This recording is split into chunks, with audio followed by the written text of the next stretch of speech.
What's up, Metal Brethren? This is Scotanic One coming at you again live from the dungeon with another Vault review. Now, I reviewed this band's first album, which I gave a really high score because I think it's really great, but I really want to get into one of the latter year Six Feet Under albums, and in my opinion, probably the last really great album by this band is 2005's 13. Now, if you know anything about this band, Alan West has been gone from this band. I believe he's got Steve Swanson and Terry Butler.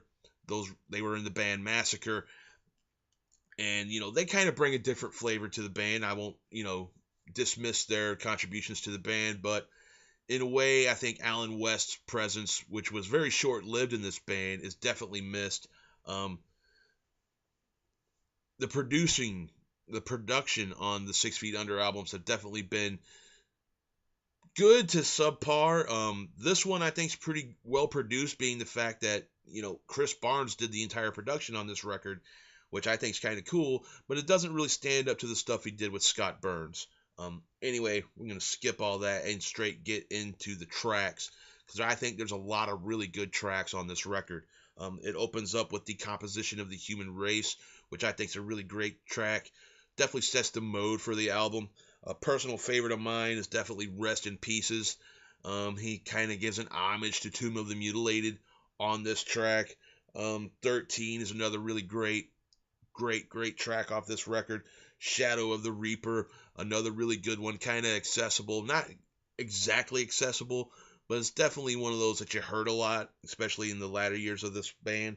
Um, Death Clock, that's another really great song on this record. It's probably one of my personal favorites besides Rest in Pieces, and of course The Art of Headhunting.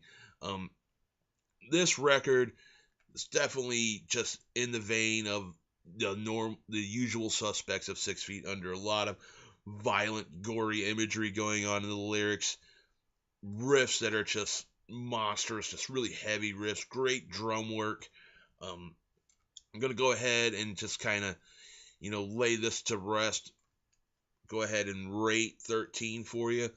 I think this is definitely a solid 4.5 out of 5. It's not a 5-star album, but it's not a 4-star album either. I think it's got a little bit more to offer than, just a regular old 4-star record. But, that's my opinion. Honestly, this band, I think, really kind of needs to take a bit of a hiatus, especially hearing some of the tracks off, Crypt of the Devil, the new record. They just kind of need to, I think he needs to just kind of regroup a little bit and then come back with something a little more fresh, but, you may disagree with me.